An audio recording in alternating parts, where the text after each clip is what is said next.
A Thaís está aqui também. Thaís, você está aí? Bom, vamos lá. Então, primeiro vamos fazer nossa oração, pedindo luzes para o Espírito Santo. Vamos lá, em nome do Pai, do Filho e do Espírito Santo. Amém. Vinde, Espírito Santo, enchei os corações dos vossos fiéis e acendei neles o fogo do vosso amor. Enviai o vosso Espírito e tudo será criado, e renovareis a face da terra. Ó Deus, que instruíste os corações dos vossos fiéis com a luz do Espírito Santo, concedei-nos amar no mesmo Espírito que é reto, e gozar sempre da sua consolação. Por Cristo Senhor nosso. Amém. Então, hoje eu vou falar da cronologia da história da Opus Dei, certo? Para finalizar essas 3 aulas, daí se vocês quiserem saber mais alguma coisa, podem perguntar e de repente a gente vê se dá outra aula ou não. A história da obra se mistura muito com a história do seu fundador, que é o São José Maria Escrivá. Então, eu vou começar contando da história dele, né? E daí a gente chega na história da obra, porque é muito entrelaçado, né? Todo o começo. Eu li até um texto que fala assim que a história dele é a pré-história da obra, né? Antes da obra, assim. Da parte dele, né? A história dele é tirada de vários textos autobiográficos que ele fez, que são os apontamentos íntimos. Também algumas recordações, que são escritos que ele fez ao longo da vida, nas orações, então, quando acontecia alguma coisa, ele escrevia, quando alguém dava alguma orientação para ele fazia esses apontamentos. São textos originais dele, e que refletem os aspectos da sua vida e também dos primeiros passos apostólicos do trabalho dele. E foram escritos entre 1930 e 1940. E também hoje em dia tem muitos livros que falam sobre ele, que são pessoas que conviveram com ele, que escreveram esses livros, né, e contam tudo que viveram com ele. Então, São José Maria, ele nasceu em 9 de janeiro de 1902, na cidade de Barbastro, no interior da Espanha. E 4 dias depois ele já foi batizado na catedral da cidade. Aos 2 anos, ele teve uma doença que ele foi dado como morto pelo médico. O médico chegou a falar para os pais dele que ele não passava daquela noite. E então os pais deles fizeram assim prometeram, né? Pediram intercessão de Deus e prometeram que se ele se curasse, eles fariam uma peregrinação a Nossa Senhora de Torres Cidade, que era uma ermida próxima, mas umas montanhas. Daí no dia seguinte, quando o médico chegou, ele perguntou, né, e viu que o menino estava curado, e levou um susto, porque ele achava que estaria morto. Então, logo depois, eles fizeram essa peregrinação, apesar assim, dos caminhos tortuosos e estreitos, e cumpriram a promessa. José Escrivá, que era o pai de São José Maria, estava a pé, e Dona Dolores, a mãe, com o menino nos braços, em cima de um cavalo. Então, a família, né? Quem era a família dele? Era Dona Dolores, que era dona de casa, José Escrivá, o pai, que tinha uma loja de tecidos e de chocolates, e ele tinha uma irmã mais velha, que é a Carmen. Depois foram nascendo, ao longo dos anos, foram nascendo outras irmãs, que é a Assunção, a Lolita e a Rosário. Porém, as 3 faleceram ainda quando criança. Antes, quando ele, até os 11 anos, que ele tinha 11 anos, as 3 faleceram. Daí ele chegou a falar para a mãe dele que ele era o próximo a falecer, né? Ele tinha visto as 3 irmãs mais novas falecer, falou, o próximo sou eu. E só que a mãe dele falou, não, meu filho, para algo grande Nossa Senhora te deixou nesse mundo, porque estava mais morto do que vivo, né? Recordando a cura milagrosa dele. Então, mais ou menos nessa época, o negócio do pai começou a correr mal. Eu acho que eu já vi num filmezinho que teve alguma coisa com sócio, assim, que que o sócio não soube cuidar direito do negócio. É minha lembrança essa, né?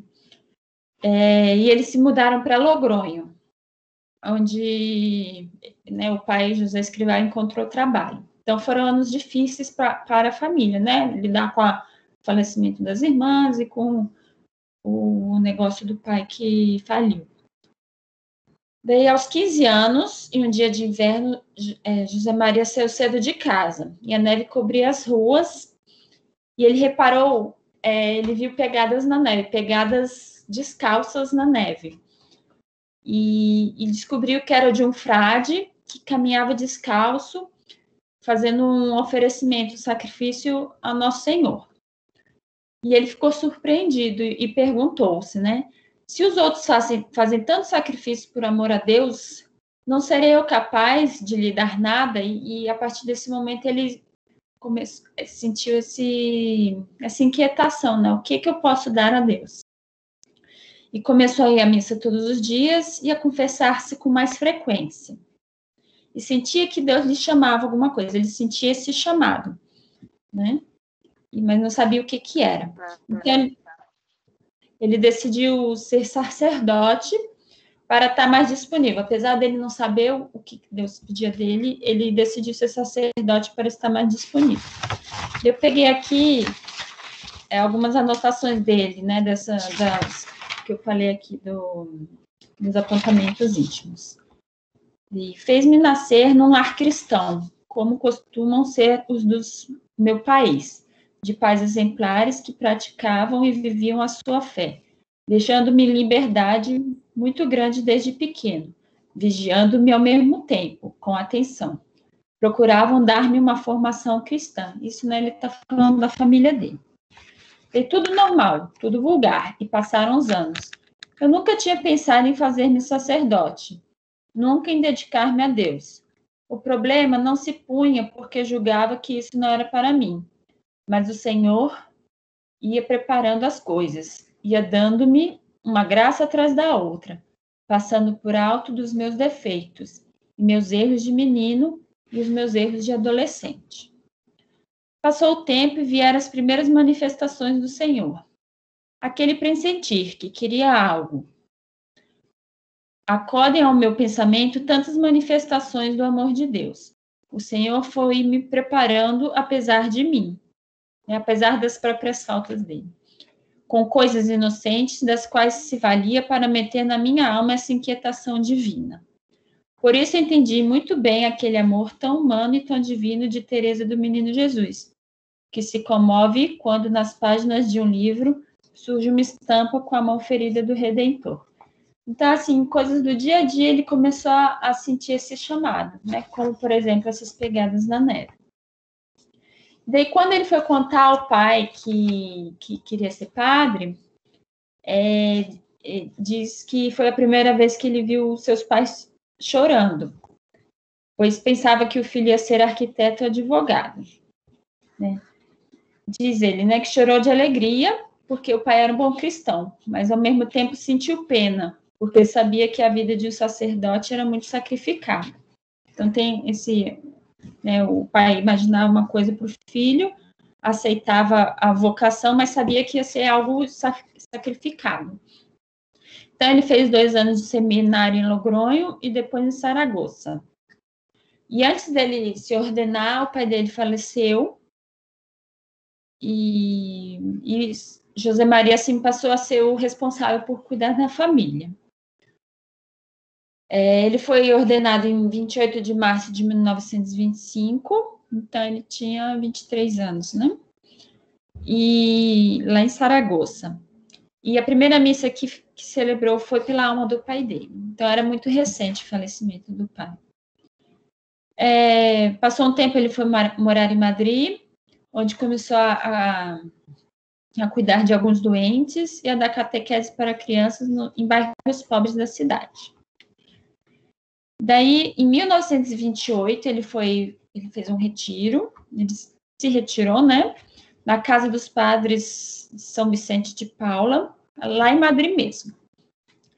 E no dia 2 de outubro desse ano, de 1928, enquanto ele lia as suas anotações, os escritos que ele tinha feito sobre suas orações, ele disse que Deus lhe fez ver o Opus Dei. Ele contava, né, que ele viu, né, foi uma visão que Deus mostrou para ele.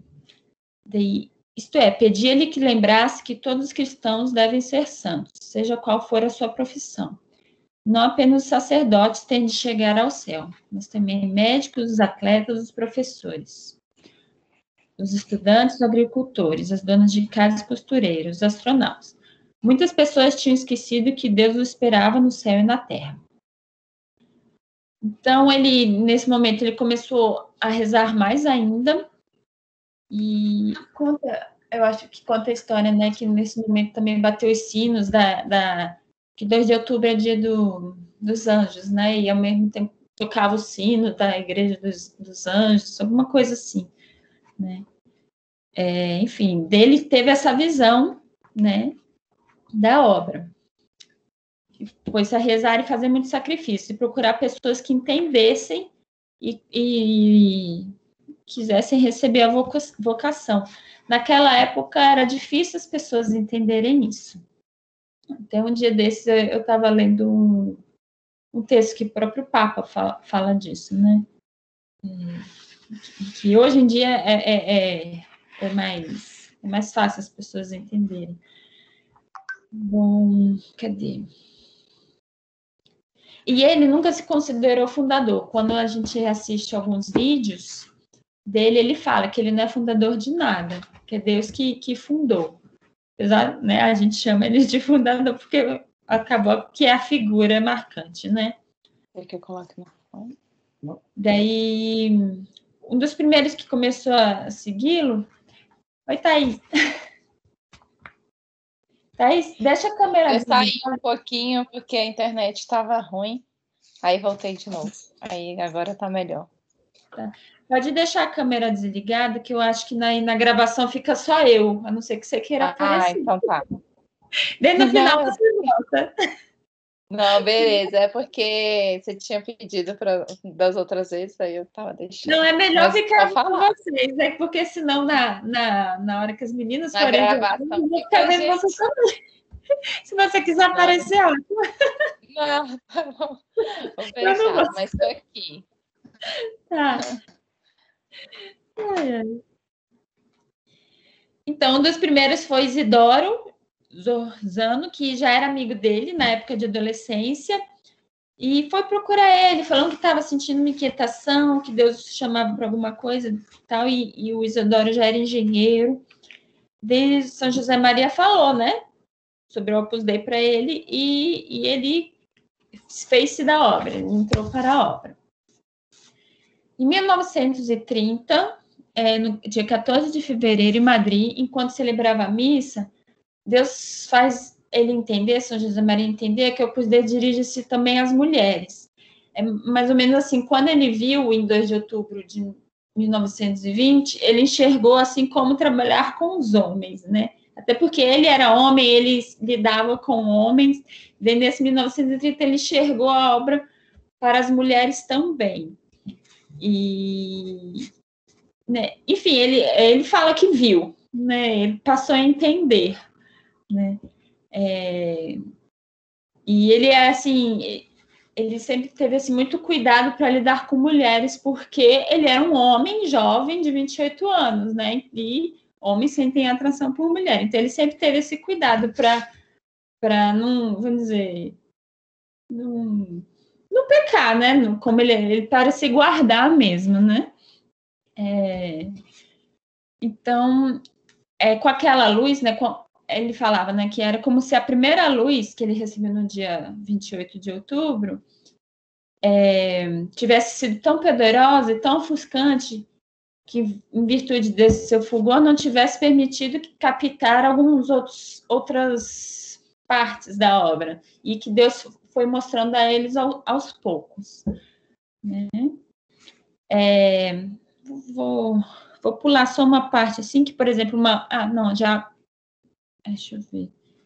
Que mais tarde, ele viu também como iriam ter sacerdotes na obra, que foi uma outra vamos dizer, uma outra parte da obra que ele viu também anos depois, né?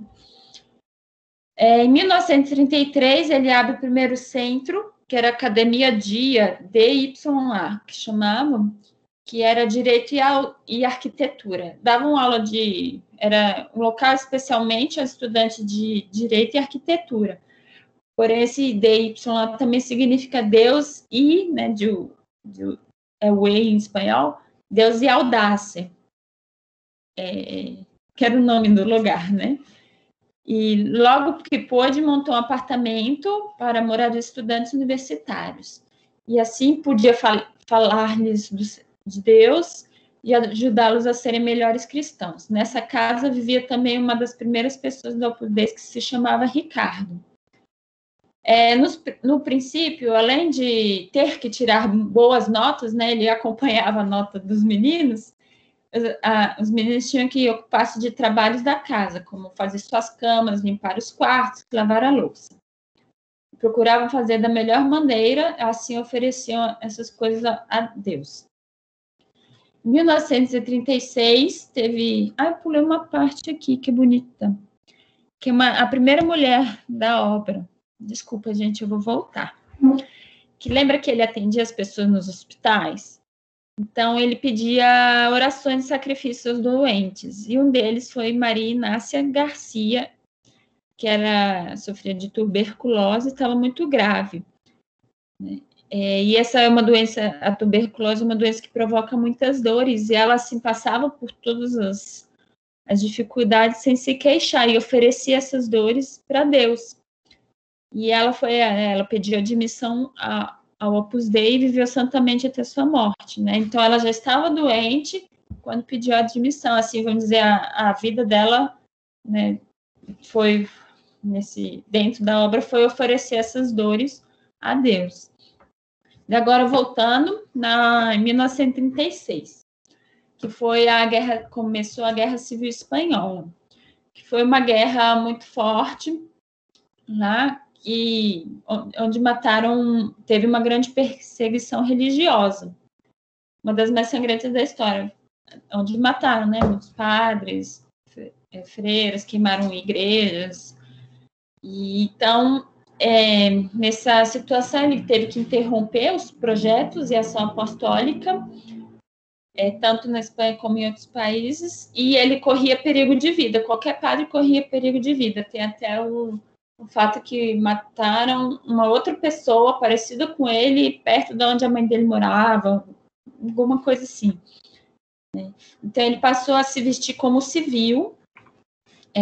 Normalmente, ele sempre andava de batina, então ele foi obrigado, né, a vestir como civil para se proteger e procurar refúgios em várias casas particulares. Então, durante o tempo, ele ficava em casas de pessoas conhecidas. Nos livros conta, assim, de vários episódios, né, dele se escondendo, de que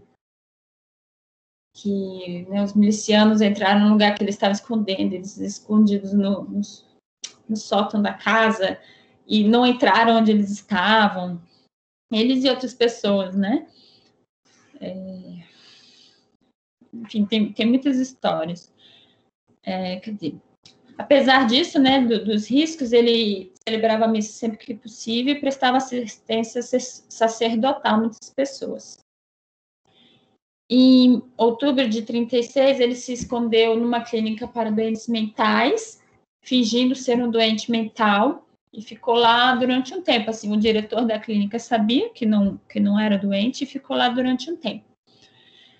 Ficou lá de outubro até março do ano seguinte, onde ele se refugiou no consulado de Honduras, e lá tinham muitas pessoas refugiadas. Como era uma sede diplomática, respeitava-se aquele território, né? Então, ele ficou escondido lá, eles ficavam meio que num quartinho, sabe, bem pequenininho. E tinha muito, assim, guerra, né? Faltava comida, faltava de tudo. E muita gente junta. Lá ele sofreu muitas tribulações, como falta de espaço e alimento. Mas tinha a alegria de poder celebrar a Santa Missa e ter consigo Jesus sacramentado. Junto com ele estava refugiado alguns fiéis da Opus Dei, como o Isidoro, né, que era o amigo dele. O Isidoro,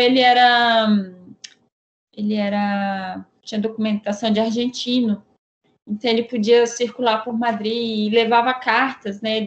Com isso, São José Maria escrevia muitas cartas para as pessoas da obra que tinham se espalhado pela Espanha, ele escrevia muitas cartas. E tinha os codinomes, né? Ele era o avô, apesar de que ele era super jovem, né? 36, ele tinha 34 anos, ele escrevia como o avô, né? E, enfim, às vezes falava, meus filhinhos e tal. Tinha os códigos. E aquelas cartas serviam para estimular as pessoas, né, nos momentos difíceis. Eram cartas cheias de esperança, de alegria e bom humor. Daí, ele, depois de muito pensar e tomar conselhos, ele decidiu atravessar os Pirineus, que são montanhas entre a Espanha e a França. A pé, eles fugiram, né, da Espanha, atravessaram. Eles queriam ir para a parte da Espanha que não estava tomada pelos comunistas. Então, eles atravessaram os Pirineus, né? Para ir para outra zona do país e poder fazer o apostolado. Então, no dia 7 de outubro de 37, eles conseguiram começar essa caminhada. Foram primeiro para Barcelona, depois até os Pirineus.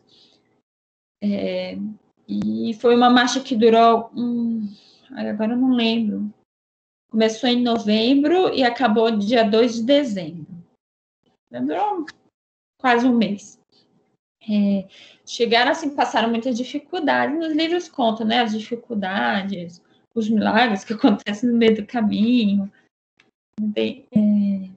É bem legal essa parte, assim, é emocionante. Daí eles chegaram em Andorra, e de lá foram até Lourdes, apesar do frio, apesar da fome, apesar de tudo, eles foram para Lourdes para agradecer o desenlace feliz da travessia. Ficaram rapidamente em Pamplona, depois foram para Burgos, onde, assim, no meio das dificuldades e no país devastado, conseguiu realizar um apostolado intenso. Daí, em 1939, ele volta para Madrid, a guerra acaba e ele volta para Madrid, e foi lá para a Academia Dia ver como é que estava. E a casa estava toda destruída, em ruínas, e teria que recomeçar tudo de novo. Daí, nessa época, houve grande expansão da Opus Dei por várias cidades da Espanha. As pessoas que faziam parte trabalhavam, né, durante a semana, e aos sábados pegavam o trem e ia para outras cidades para fazer o apostolado, né, para a obra se estender. E a fim de conhecer mais pessoas, né? Quer participar, Del? Meu filho está aqui.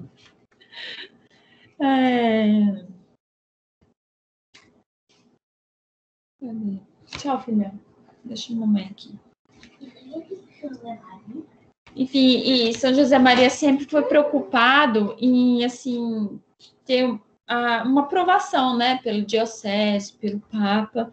E só em 1941 que o bispo de Madrid, Leopoldo Eijo, concedeu a primeira aprovação diocesana ao Opus Dei, né, que falou que tinha muita, assim, aquele negócio, isso é de Deus, não é, né? Tinha essa dúvida, né? É que tinha muitas pessoas que não, como era uma chamada nova não, né? Mas, assim, diferente, tinham pessoas que não aceitavam, né? A obra.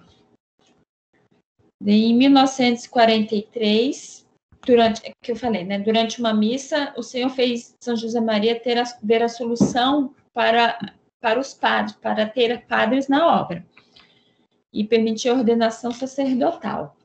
E ele criou a Sociedade Sacerdotal da Santa Cruz. Nisso que eu estava falando, né? Que aos poucos Deus foi mostrando a obra para ele. E ele estava precisando, né, de mais sacerdotes que vivessem esse espírito para poder formar as pessoas. E em 25 de junho de 1944 foram ordenados os 3 primeiros membros do Opus Dei. Que o primeiro foi Álvaro de Portillo, José Maria Hernández e José Luiz Musquiz. Em 46, ele se transfere para Roma, ele vai morar junto ao Papa. E ele queria a aprovação, né, do Papa. Ele ficou morando com algumas pessoas que já moravam lá em Roma, no apartamento perto da Praça de São Pedro. Da varanda, ele conseguia ver os aposentos do Papa. E a primeira noite que ele passou lá em Roma, ele ficou rezando pelo sucessor de São Pedro. Muito emocionado, ele estava muito emocionado por estar lá, né, perto do Papa. E sabia, né, que o Papa representa Jesus na Terra e por isso ele queria muito ao Papa. E ele estava, né, em Roma por essa razão primordial. Por que ele foi para lá, né? Que o Opus Dei precisava dessa aprovação pontifícia, que desse para ele garantias a secularidade dos seus fiéis, né? Ver que os leigos, né, podem participar do Opus Dei. Também a unidade e a universalidade do apostolado em todas as dioceses. Mas não existia no direito canônico uma forma adequada para este fenômeno. É aquela questão da prelazia pessoal. Não existia, assim, no direito canônico a prelazia pessoal, de forma que os fiéis pudessem estar, assim, serem orientados por ele, né? No caso, pelo prelado da obra, e, ao mesmo tempo, fazer parte das dioceses, certo? Que a gente explicou lá na outra aula.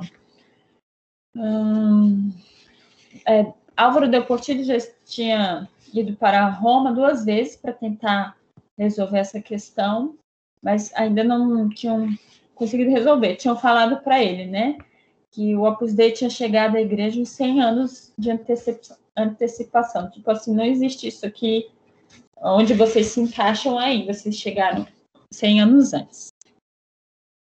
Então, nos anos seguintes, José Maria viaja a partir de Roma por toda a Europa, né, para expandir o trabalho. Ele sofreu muitas incompreensões ao longo de toda a sua vida, né? E ele falava que Nosso Senhor permitiu que ele sofresse fortes contradições durante os anos e que ele resolvia recorrendo sempre à graça de Deus e à proteção da Virgem Maria. Sabia que o Senhor escreve direito por linhas tortas e servia daquelas ocorrências para difundir o Opus Dei por toda a terra. E sempre quando tinha alguma dificuldade, alguma calúnia, ele fazia, oferecia para Nossa Senhora, né? Fazia alguma romaria,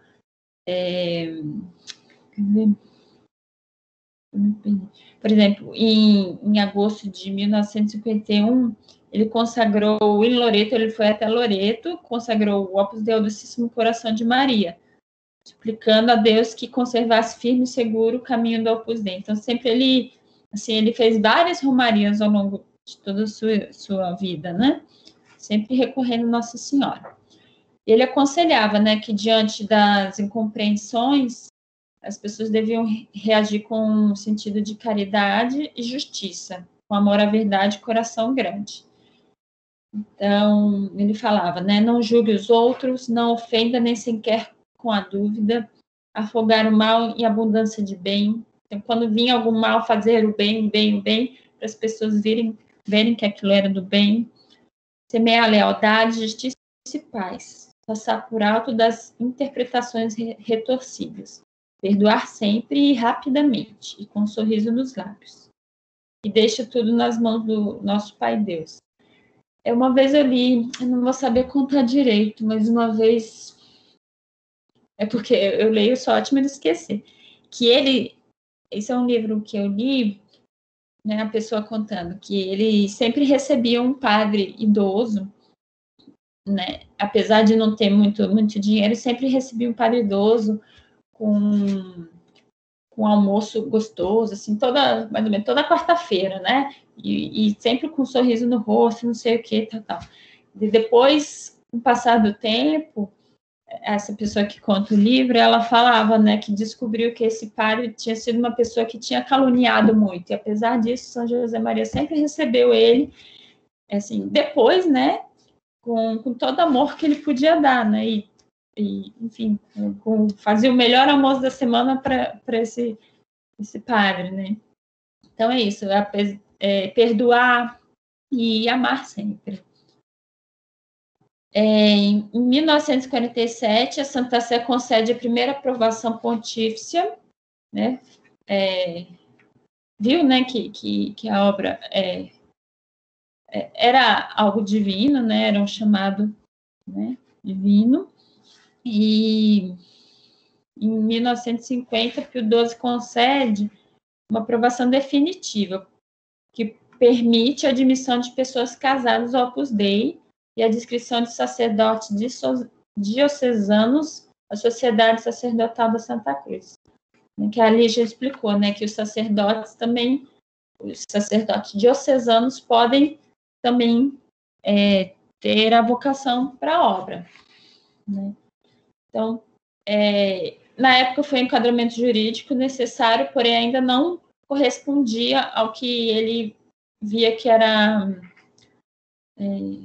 essencial, né, ao carisma da obra. Eu não sei explicar juridicamente essas partes, eu acho meio complicado, assim. Em 59, janeiro de 59, ele foi convocado, né, para o Concílio Vaticano II, que teve, e ele ficou muito feliz, né, muito alegre e esperançoso.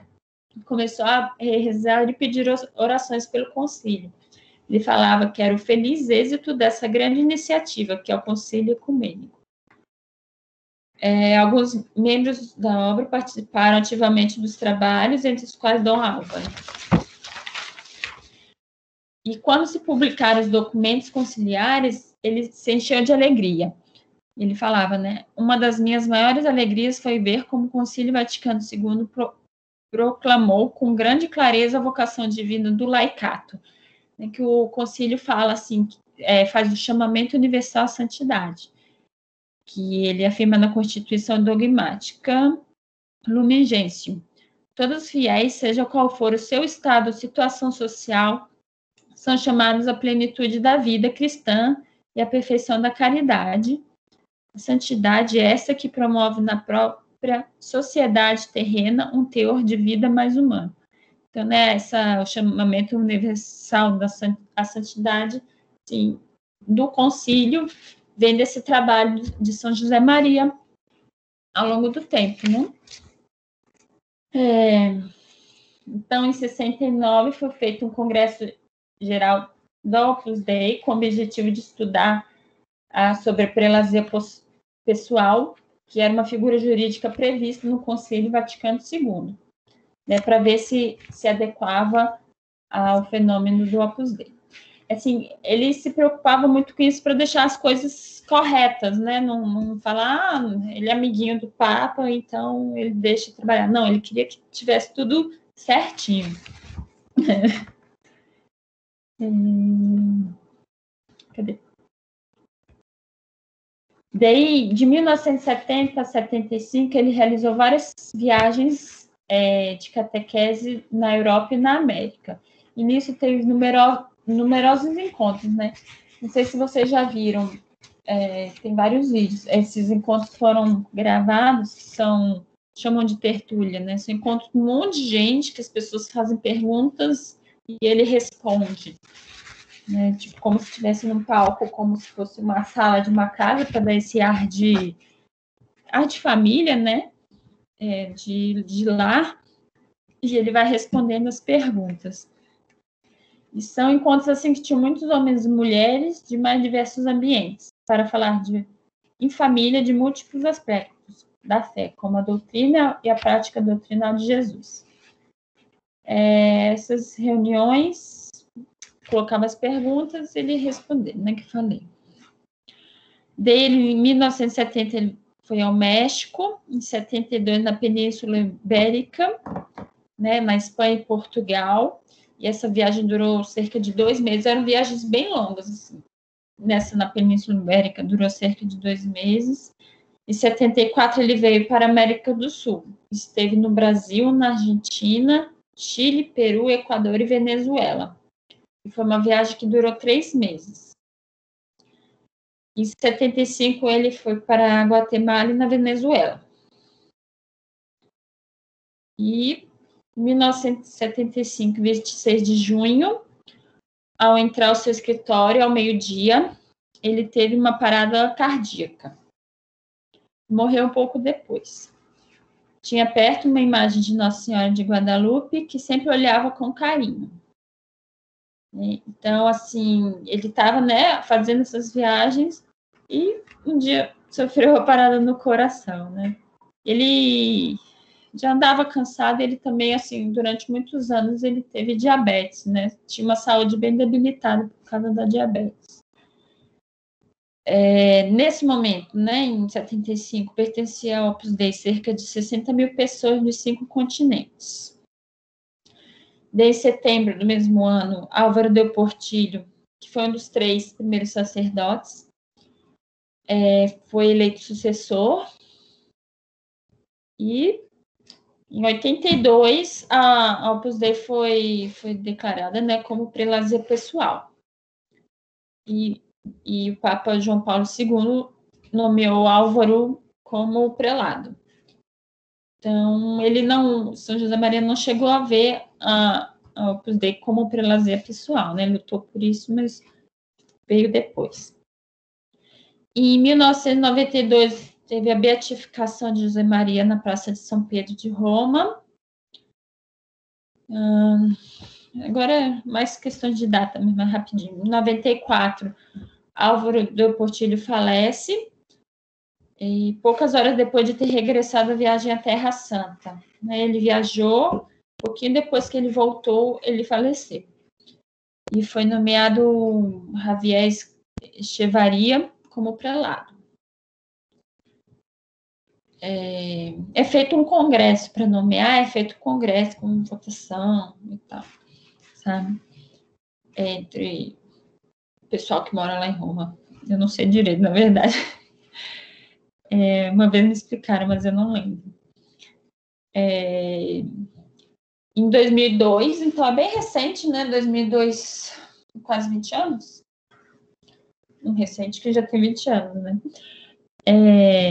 José Maria foi canonizado, né? Considerado santo por São João Paulo II, uma cerimônia na Praça de São Pedro. Eu conheci a obra, foi em 2004. Então, era bem recente, assim, de quando eu conheci. Eu tenho amigas que foram na canonização. Eu não conhecia, né? Estava aprendendo o que era ainda. Atualmente, o prelado é Dom Fernando Oscaris, desde janeiro de 2017. O que mais? Dele, São José Maria falava, se em 1928 tivesse sabido aquilo que me esperava, eu teria morrido. Mas Deus, Nosso Senhor, tratou-me como um menino. Não me apresentou tudo de uma só vez, o peso que foi me dado, levantado para diante, e sim pouco a pouco, né? Então, ele falava que Deus foi mostrando aos poucos para ele, que se falasse, você vai viver tudo isso, ele não ia conseguir. Daí, ele deixou alguns escritos, tem 3 livros que são de pontos, não sei se vocês conhecem, alguns sim. Esse aqui é o Caminho, que foi o primeiro. O Caminho, ele é formado por ideias que ele teve, ou então que ele falou para alguém, né? E ele escrevia. Ele juntava depois conforme o tema e publicou. Esse aqui foi publicado em 1934. E o nome era Considerações Espirituais. Esse é o livro mais conhecido. Daí, só para quem não conhecer, ver. Assim, fala sobre caráter, direção espiritual, oração. São temas de vida espiritual. Daí tem esses pontinhos assim, tá vendo? A gente chama de pontos, né? Deixa eu achar o primeiro aqui. O primeiro é bonito. Que tua vida não seja uma vida estéril, ser útil, deixa rastro. Ilumina com o resplendor da tua fé e do teu amor, né? Por exemplo, isso aqui é o primeiro ponto. Ele tem mais um pouquinho da frase, né? Mas é um livrinho assim que você lê, leva isso para oração e reflete interiormente. E tem esse que é o Caminho, o Suco e Forja. Forja foi publicado depois do seu falecimento, mas é feito com anotações dele. Ele fez também o Santo Rosário e a Via Sacra. Santo Rosário, né, sobre o Rosário, como meditar os mistérios da vida de Jesus, que ele tinha todo assim ele falava, né, para a pessoa se colocar na cena e ser mais um personagem, né? Então, quando ele fala assim, é muito bonito de ver, assim, a forma que ele fala, né? Que ele era mais ali, um menininho ali dentro das cenas do Rosário, né? De como é que eu olhava para Jesus, como é que eu olharia para Jesus, o que eu faria naquela situação, né? É muito especial. Na Via Sacra também. Daí tem a Cristo que Passa. Cristo que Passa dele. Tem aqui em casa. Que são homilias. Cadê? Amigos de Deus e Amar a Igreja. Que são homilias que ele fez e juntaram no livro. E Cristo que Passa tem uma homilia que é muito famosa, que é Amar o Mundo Apaixonadamente. Ela é muito bonita. Cadê? E Amar a Igreja. Tá. E esses livros todos, hoje em dia, né, tem o livro e tem aplicativo que tem eles também. Então, quem quiser, não precisa nem ter o livro, que vai no celular. Tá. E tem entrevista com uma senhora escrivá, deixa eu ver, esse daqui não, que são, depois do Concílio Vaticano II, foram feitas várias entrevistas com ele, em jornais e revistas mundiais. Então, juntaram essas entrevistas e fizeram esse livro, Entrevista com uma senhora escrivá. Que mais? Daí, livros sobre a história dele, tem um monte. Por exemplo, esse aqui, esse é espanhol, mas é o Mestre de Bom Humor. Ele era assim, ele era uma pessoa, né, de bom humor, sempre de bom humor, mas ao mesmo tempo exigente com as pessoas. Um caminho, assim, a gente vê, assim, alguns pontos em que ele é exigente, né, tipo um bom pai, né, que tem um carinho, a firmeza, sabia puxar, e sabia olhar muito o outro, os detalhes, o que a pessoa estava precisando, sabia da vida de cada um que estava ali perto, né, assim, as dificuldades, o que precisavam, e sempre tratando todos com muito carinho. Tem uma coleção, que são 3 livros, que desse aqui. Esse aqui é o terceiro. Olha o tamanho do livro. Conta tudo. Esse aqui é um deles, ó. Conta um monte de coisa. Que mais? Tem esse aqui é da Lígia, peguei emprestado, ó. Esse é para criança, quadrinhos. E tem também no YouTube, tem um vídeo, uma historinha no YouTube. Só que o problema é que o português é português de Portugal, então as nossas crianças, pelo menos as minhas, não se prendem tanto. Enfim, livro tem um monte, para quem quiser. Uns menores, outros maiores. Enfim, e a obra no Brasil, só para finalizar, a obra no Brasil veio em 1957. Ai, gente, esqueci o nome da cidade, eu sei que veio foi para Marília. Enfim, esse aqui veio para uma cidade no interior de São Paulo, não deu certo lá, das meninas, pelo menos que eu sei, tá? E depois elas foram para São Paulo, capital. É que o bispo chama, né? O bispo pede para vir. Hoje a UPD conta com cerca de 90 mil membros, sendo que 98% são leigos, né? E desses 70%, né, dos 90 mil, 70% são leigos casados. E mais ou menos metade homem e metade mulher. E apenas 2% são sacerdotes. E é isso, meninas. Alguma dúvida? Querem falar alguma coisa? Podem ligar as câmeras. Vê-las. Vocês estão aí? Estamos. Pode ligar para a gente se ver. Vamos lá. Oi, Thaís. Oi. Não, é bem Carol, legal. cadê você? Sempre... Oi? Ok. Liga a câmera, Carol. Uai, não ligou não? Não apareceu não? Ai, gente, não sei. Parece que... Agora eu só tô vendo você. Deixa eu ver aqui se eu ligo. Ai, coisas meu bonitas. choque. Tá. Alguém tem dúvida? Eu vejo só uma de cada vez aqui, mas pode ir falando. Aonde a gente encontra esse aplicativo dos livros do Caminho e Tá. os outros? Cadê meu celular? Qual é? Deixa eu só meu celular aqui na mesa, gente. Deixa eu ver. O celular sumiu. Peraí. Tá atrás do computador. Esse aqui. Deve ter outros, mas até... Eu acho que até no site acha também. Esse aqui, ó. Certo, José Maria, tá vendo? Esse aqui. Que deve... Eu posso Fala o postar. nome, não dá para ver, não. Não dá pra ver não. Dei aqui, tem um lugar aqui que tem oração que faz para ele.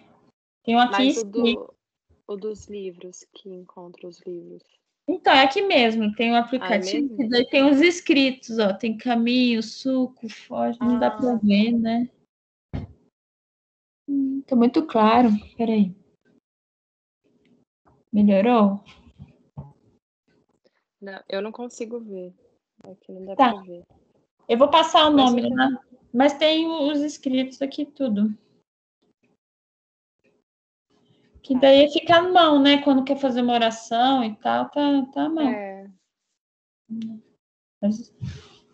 E aqui também tem, assim, se você quer, né, tem um plano de vida, as opções para plano de vida, e você pode até montar o seu plano de vida, assim, botar o que você faz mesmo, sabe?